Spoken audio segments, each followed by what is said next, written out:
ada kepastian di dalam hidup ini. Kalau dunia semua tidak menentu, di dalam Yesus ada kepastian menang. Menang di dalam kuasa dosa, menang di dalam pergumulan, karena dia datang ke dunia. Itulah Yesus juru selamat kita. Kalau dalam dunia tidak ada kepastian hidupmu, datanglah kepada Yesus. Dialah yang berkuasa atas bumi dan atas surga. Di dalam dia ada kepastian menang terhadap kuasa dosa itu. Mari kita berdoa. Bapa kami yang di surga, Allah yang menciptakan langit dan bumi, dan yang telah mengutus anak-Mu ke dunia, itulah Yesus juru selamat kami, supaya kami tidak binasa. Hari ini Tuhan, kami mau mendengarkan sabda-Mu. Bagaimana sikap orang, bagaimana orang akan menanggapi bahwa Engkau telah datang ke bumi ini. Engkau yang telah berusaha menyelamatkan manusia ini. Tolonglah kami supaya kami mengerti, dan sungguh kami dapat dimenangkan dari kuasa dosa itu. Kami memuji dan memuliakan nama-Mu, Allah yang Immanuel itu akan menyertai kami. Di dalam Yesus Kristus Tuhan kami berdoa. Amin. Mari kita lanjutkan Matius pasalnya yang kedua. Tema kita hari ini, bagaimana sikap orang? Apa yang diperbuat manusia yang berdosa atas kehadiran Yesus juru selamat ke dunia ini? Bagaimana kalau dia sudah datang dari surga? Dialah Yesus yang menyelamatkan umatnya dari dosa mereka.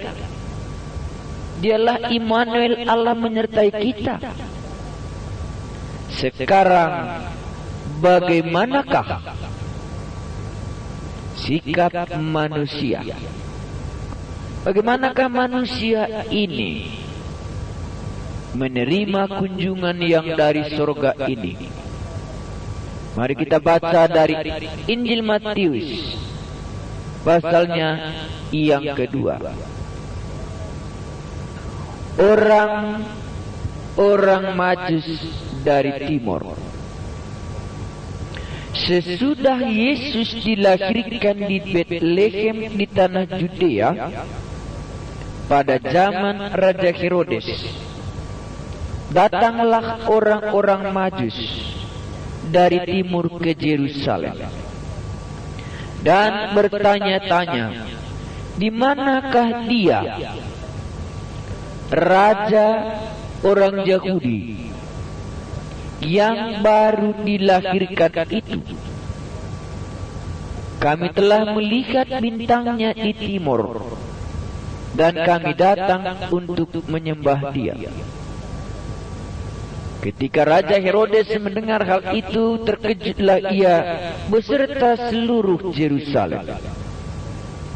Maka dikumpulkannya semua imam, kepala, dan ahli Taurat bangsa Yahudi. Lalu dimintanya keterangan dari mereka, di mana Mesias akan dilahirkan. Mereka berkata kepadanya, di Bethlehem di tanah Judea, karena demikianlah ada tertulis dalam kitab Nabi. Dan engkau Bethlehem tanah Judea, engkau sekali-kali bukanlah yang terkecil di antara mereka yang memerintah Yehuda. Karena daripadamulah akan bangkit seorang pemimpin yang akan mengembalakan umatku Israel. Lalu dengan diam-diam Herodes memanggil orang-orang Majus itu dan dengan teliti bertanya kepada mereka, bila mana bintang itu nampak. Kemudian ia menyuruh mereka ke Betlehem, katanya, pergi dan selidikilah dengan seksama hal-hal mengenai anak itu, dan segera sesudah kamu menemukan dia, kabarkanlah kepadaku, supaya aku pun datang menyembah dia. Setelah mendengar kata-kata raja itu, berangkatlah mereka. Dan lihatlah, bintang yang mereka lihat di timur itu mendahului mereka, hingga tiba dan berhenti di atas tempat di mana anak itu berada. Ketika mereka melihat bintang itu, sangat bersukacitalah mereka. Maka masuklah mereka ke dalam rumah itu dan melihat anak itu bersama Maria ibunya, lalu sujud menyembah dia. Mereka pun membuka tempat harta bendanya dan mempersembahkan persembahan kepadanya, yaitu emas, kemenyan dan mur. Dan karena diperingatkan dalam mimpi supaya jangan kembali kepada Herodes, maka pulanglah mereka ke negerinya melalui jalan lain. Yang kita pikirkan, bagaimana reaksi orang di bumi? Bagaimana tanggapan orang-orang di Yerusalem? Bagaimana tanggapan orang-orang beragama? Dan bagaimana tanggapan orang-orang yang jauh, yang tidak memiliki hukum Taurat? Sebagaimana orang Majus ini, kita sudah membacanya. Sesudah Yesus dilahirkan di Betlehem di tanah Judea pada zaman Raja Herodes, datanglah orang-orang Majus dari timur ke Yerusalem. Jadi sesudah Yesus lahir di Betlehem, berdatanganlah orang ke sana. Itu yang pertama kita diberitahu. Berdatanganlah orang ke sana. Orang mana? Orang dari timur, orang dari Babylon, orang dari Babil, orang yang dari jauh. Ngapain mereka datang ke sana? Untuk menyembah dia. Bagaimana orang ini tahu? Karena mereka melihat bintangnya, melihat bintang di langit. Orang timur itu tahu ada seorang raja yang lahir. Inilah reaksi pertama. Inilah reaksi pertama yang dijelaskan dalam Injil Matius. Orang-orang Majus dari timur, orang yang menyelidiki perbintangan dan dari alam ciptaan semesta ini, mereka diberitahu bahwa sudah ada seorang raja yang lahir. Dan mereka datang ke Yerusalem karena Yerusalemlah pada waktu itu merupakan pusat ibadah orang Israel. Dan dia berharap orang-orang di Yerusalem sudah pergi menyembah kepada raja yang lahir itu, sudah pergi kepada yang datang dari surga itu. Tetapi waktu dia temui di Yerusalem, orang Yerusalem terkejut. Raja Herodes pada waktu itu terkejut karena dia tidak tahu. Saudaraku yang kekasih di dalam Kristus, penduduk surga itu datang ke bumi. Raja di atas segala raja itu datang ke bumi. Orang Majus di timur datang untuk mencari dia. Tetapi orang-orang Yerusalem, orang-orang yang di bait Allah, orang-orang yang tahu hukum Taurat, orang-orang yang menanti-nanti, dan orang-orang yang beragama terkejut waktu orang Majus itu bertanya. Kenapa mereka terkejut? Alasan yang pertama saya kira mereka tidak tahu. Bagaimana caranya akhirnya mereka tahu? Mereka membuka Alkitab mereka. Waktu mereka baca dalam kitab Nabi-Nabi, khususnya Meleaki pasal 5 ayat yang pertama. Di Bethlehem di tanah Judea, karena demikianlah ada tertulis dalam kitab Nabi. Engkau Bethlehem tanah Judea, engkau sekali-kali bukanlah yang terkecil di antara mereka yang memerintah Yehuda, karena daripadamulah akan bangkit seorang pemimpin yang akan mengembalakan umatku Israel. Sudah diberitahu dalam kitab Nabi, kitab Mika. Itulah gunanya silsilah itu, bahwa Yesus akan datang di Bethlehem. Di sana dia lahir. Sikap manusia terhadap Yesus. Orang Majus itu bukan orang yang memiliki hukum Taurat. Orang yang dari timur itu datang ke Bethlehem bukan karena membaca firman Tuhan, tetapi dia datang ke sana karena dia melihat bintang di langit. Maka langit dan bumi menceritakan kemuliaan Allah. Tetapi orang Majus ini harus singgah di Yerusalem, supaya di dalam kitab-kitab itu dapat menuntun dia ke Bethlehem.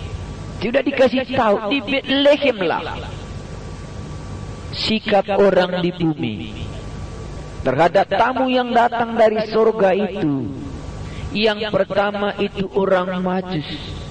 Mungkin mereka berhari-hari, bahkan berminggu-minggu, bahkan berbulan-bulan baru mereka sampai di Yerusalem, karena mereka tahu ada raja yang lahir.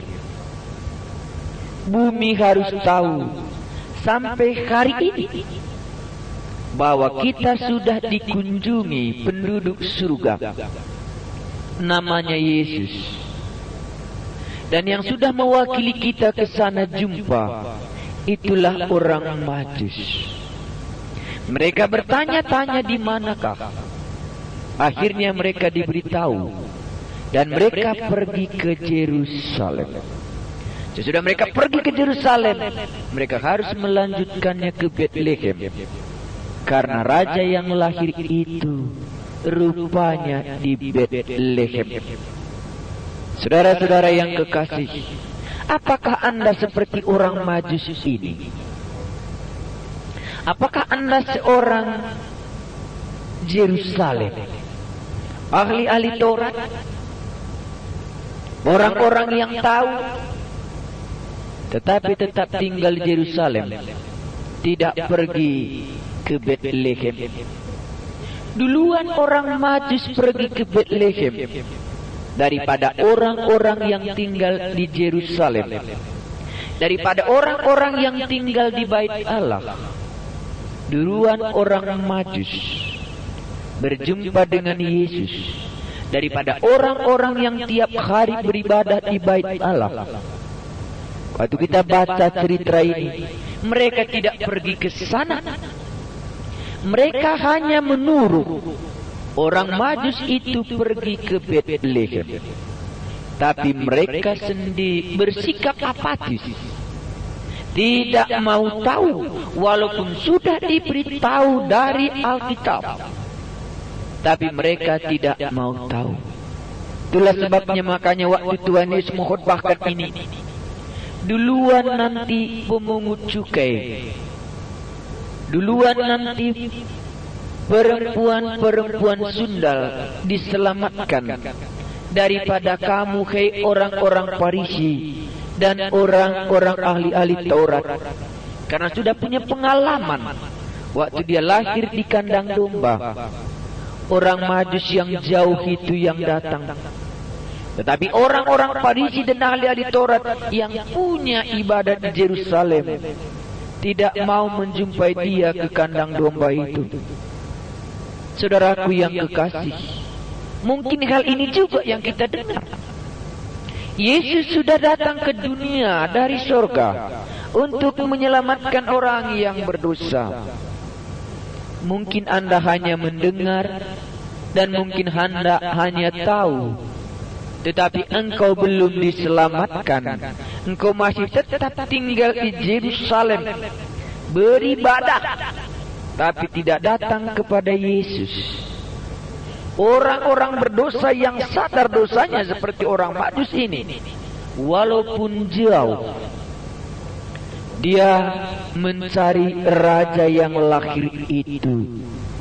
Dan sesudah sampai di sana dikatakan, ayat 11, maka masuklah mereka ke dalam rumah itu dan melihat anak itu bersama Maria ibunya, lalu sujud menyembah dia. Mereka pun membuka tempat harta bendanya dan mempersembahkan persembahan kepadanya, yaitu emas, kemenyan, dan mur. Orang Majus itu menyembah Yesus.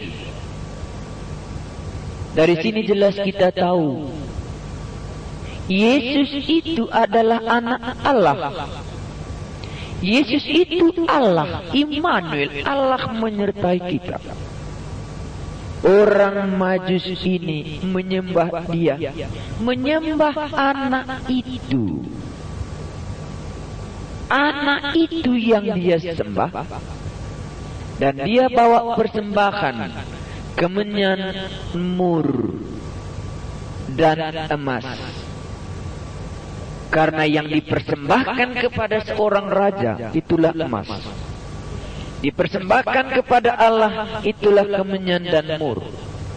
Saudaraku yang kekasih, sikap orang di bumi terhadap Yesus kemungkinan masih tetap sama sampai hari ini. Kita masih memfokuskan akan Yesus datang dari surga. Kita terus memperkenalkan dia satu-satunya yang dapat mengampuni dosa. Orang Majus sudah datang ke hadapannya. Bagaimanakah orang Yerusalem? Bagaimanakah orang yang katanya menantikan Mesias itu? Bagaimanakah orang Kristen ini? Apakah kita juga seperti orang Yerusalem? Tidak datang kepada Yesus, tapi datang ke bait Allah. Mereka datang ke bait Allah, tetapi tidak datang kepada Yesus. Kita bisa datang beribadah, tapi tidak datang kepada Yesus untuk menyembah dia dan untuk mempersembahkan emas, mur, dan kemenyan. Kita bisa datang beribadah, tetapi tidak datang menyembah Yesus. Itulah pengalaman di Yerusalem, di bait Allah, waktu Yesus datang ke bumi ini. Dan bagaimana sikap Raja Herodes? Raja Herodes mendengar hari itu terkejut. Raja Herodes sikapnya baik. Apa yang dikatakannya? Pergilah dan ceritakan nanti kepadaku kalau engkau telah menemui anak itu, supaya aku pun akan datang juga. Baik, Raja Herodes berbicara hal itu. Telitilah anak itu dengan seksama, dan sesudah kamu menemukan dia, kabarkanlah kepadaku supaya aku datang menyembah dia. Raja Herodes sikapnya baik di dalam ucapan. Bagaimana di dalam ucapan Raja Herodes? baik di hadapan imam-imam maupun di hadapan orang Majus ini, baik betul. Selidikilah tentang anak itu. Dan kalau engkau telah menemukan dia, kabarkanlah kepadaku, supaya aku pun datang menyembah dia. Enak kedengaran di dalam kuping. Enak betul kedengaran di dalam kuping kalau kita katakan, apakah kamu percaya Yesus? Benar, aku pun ikut dia. Kami pun sudahnya menjadi orang Kristen. Enak kedengaran di dalam kuping. Tapi apa yang dikatakan ayat 12? Dan karena diperingatkan dalam mimpi, supaya jangan kembali kepada Herodes. Kenapa? Karena lain di bibir, lain di hati. Itu Raja Herodes. Lain di bibir, lain di hati. Sekarang ini pun banyak lain di bibir, lain di hati. Di bibir mengaku Yesus adalah Allah. Di dalam hati berkata, bukan. Di bibir mengaku bahwa Yesus adalah Allah, tetapi di dalam hati dan di dalam perbuatan dan di dalam tindakan jauh daripada kebenaran itu. Sikap saudara terhadap Yesus, apakah sikap orang Majus? Dia datang dan menyembah Yesus itulah anak Allah. Sebelum pun dia bertindak, orang Majus tahu bahwa yang datang itu adalah raja. Tapi ahli Taurat dan orang Farisi hanya tahu di buku, hanya tahu di dalam buku bahwa Yesus raja itu lahir di Bethlehem. Makanya Yesus pernah katakan, engkau menyelidiki kitab-kitab suci karena engkau menyangka di dalamnya engkau memperoleh hidup yang kekal. Memang kitab suci itu menyatakan tentang anak itu, tapi engkau tidak datang kepadanya. Ini orang yang tahu banyak, orang yang sudah sekolah Alkitab, tahu tentang Yesus, tapi dia tidak datang kepada Yesus. Bagaimana tentang sikap Raja Herodes?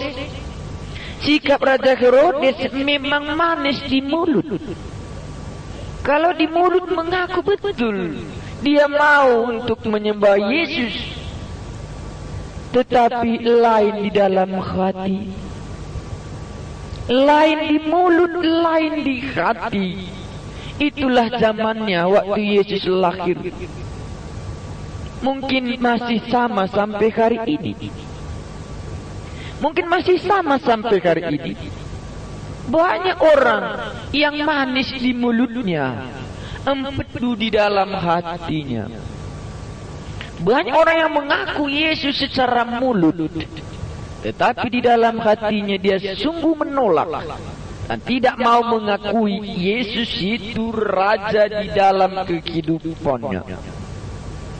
Tetapi syukurlah, dan karena diperingatkan dalam mimpi supaya jangan kembali kepada Herodes. Orang Majus jujur dan tulus. Tuhan tahu itu, kalau mereka nanti sudah menemukan anak ini, dia pastikan kembali ke Raja Herodes. Orang Majus itu tulus. Dia mendengarkan apa yang dikatakan Raja Herodes. Itulah sebabnya maka Tuhan memperingatkan orang Majus ini, supaya dia tidak kembali kepada Raja Herodes itu, bahwa dia hanya manis di mulut, tapi hatinya mau membunuh anak itu. Orang yang tulus itu dijagai Tuhan. Orang yang tulus itu dijagai oleh Tuhan. Akhirnya Raja Herodes kecewa, karena menurut dia tidak diketahui apa yang dia rahasiakan itu. Tetapi apa yang tersembunyi, Tuhan tahu semua di dalam hati kita. Saudaraku yang kekasih, Yesus telah datang dari surga. Dia itulah Raja. Dialah harus kita sembah. Dialah yang menyelamatkan umatnya dari dosa mereka. Bagaimanakah sikap kamu? Bagaimanakah sikap Anda? Bagaimanakah sikap saudara terhadap Yesus sampai hari ini? Apakah Anda sebagai orang Majus dengan tulus hati datang menyembah Dia? Ataukah sebagai ahli Taurat dan hukum ahli Taurat dan orang Farisi di Yerusalem? Di dalam buku Anda tahu, tetapi Anda tidak datang menyembah Dia. Atau sebagai Raja Herodes, manis di mulut tapi lain di hati. Tuhan mengetahui apa yang tersembunyi. Mereka pulang dari jalan yang lain karena orang Majus itu akhirnya tahu rahasia Raja Herodes. Mari kita berdoa. Selidikilah hatimu. Apakah engkau datang menyembah Yesus sebagai orang Majus, atau hanya tahu tapi belum datang? Benarlah Tuhan, tidak ada yang tersembunyi. Engkau telah datang ke bumi ini dari surga untuk menyelamatkan kami.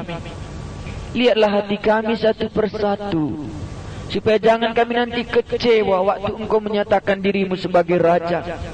Sebagaimana Raja Herodes ketahuan rahasia yang tersembunyi itu. Tuhan, kami tidak dapat menyembunyikan diri. Kami mau datang seperti orang Majus itu dengan tulus menyembah kepadamu dan mengakui Engkaulah Raja yang patut disembah. Engkaulah Allah satu-satunya Immanuel. Roh-Mu yang kudus menjamah hati kami dan mengubah pikiran kami dari yang jahat kepada yang baik. Di dalam Yesus Tuhan kami berdoa. Amin.